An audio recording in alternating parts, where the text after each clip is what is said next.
think it's important to point out what's going on in the last several days is completely technically oriented. Nothing's changed in the fundamentals. This is about quantitative strategies that are being affected in the market. Last Wednesday, I was on the show talking about the resistance at 4,005 to 4,010 for the S&P 500. Market washed out down to 38.85. Got all the quant strategies coming right back in again, buying the market up, lifting here into earnings. So it's important to define what's the catalyst. There's nothing fundamentally that's really a catalyst. If you look at the macro picture, 10-year yield, 352 last week, 352 today.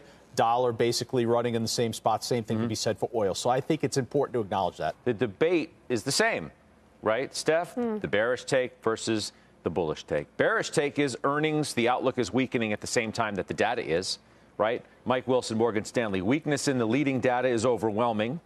Ed Yardeni, leading indicators flashing recession signal. The latest NABE survey, the outlook for hiring and CapEx spending turning decidedly negative. Sales and expectations for sales have fallen below pandemic levels. That's the bear case. That hasn't changed. The bull case is simply that the Fed's closer to the end, the dollar's weaker, earnings aren't going to be as bad as feared. Did I leave anything out? No, I'm somewhere in the middle. You know, I've been very cautious all of last year. This year I actually feel pretty good, actually. Yes, we're slowing. We've talked about the economy is slowing, especially in manufacturing and housing. I mean, that permit number last week was just dismal, down 30% year over year, and that's a leading indicator. So that's the bad. But on the positive side, I mean, jobs, right? Yeah. I mean, initial claims, the 4-week moving average is down 10% year over year. Lagging indicator, though.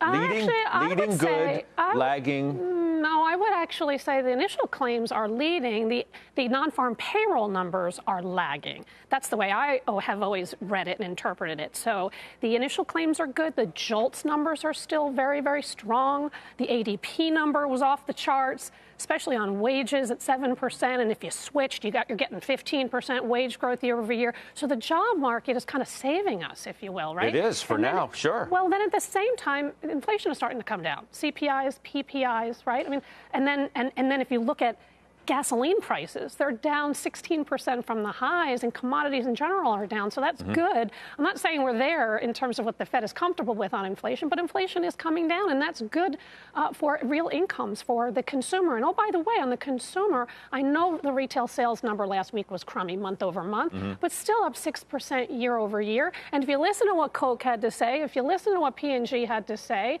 they're talking about the consumers hanging in there and actually doing pretty well so far. Is that going to slow? Certainly it will. But I keep a close eye on consumer because that's 70% of U.S. GDP. So back to the earnings question, I don't think earnings are going to be nearly as bad for all of the reasons that I just cited.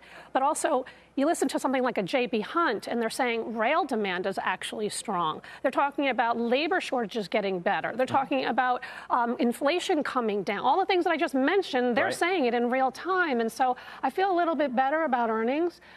Expectations are for down 4%. Maybe they're going to be flat. Maybe they're up a little bit. So far, so good. 57 companies have reported. 39 have beaten. 17 not so much. But Calvacina says you're going to get a growth rate of 2%.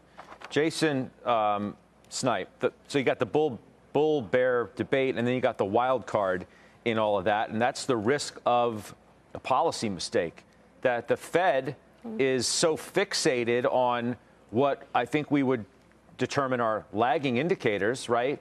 And they're ignoring the leading indicators, which are suggesting the economy is weakening fairly quickly. And that raises the issue of over-tightening, which others have raised before, which is a principal reason why they're negative on the market. Because they say it's just a matter of time. The Fed's is hell-bent on doing what they're doing at the same time, where, as I said, these indicators are suggesting that, you know, they're flashing a recession signal. You got it, Scott. And obviously, the Fed hasn't had a great track record in respect to policy and tightening and doing what they need to do to potentially slow down the economy. You know, Steph points out a really great point. I mean, the dual mandate, right? So it's inflation and the labor market. And inflation is obviously coming down hard, the year-over-year numbers, but the month-over-month numbers are steadily grinding lower as well. But to our point, you know, the labor market is very strong. ADP numbers are strong. Unemployment rate is still low. It's the best employment picture that we've seen in 50 years. So it's likely that the Fed will do more than they need to do, unfortunately, which will have not a great impact on the economy. So we still we lean defensive, but I think from a long-term perspective, obviously you're seeing growth has gotten a bid at the beginning of this year. I do think it's a bear market bounce, but these prices in tech and comm services have come down dramatically, and I think these are still areas that you could start to accumulate positions in these stocks and start your positions and really look to the long term on the growth-oriented part of your portfolio. And I think value, though, is still the place you need to be, for this year.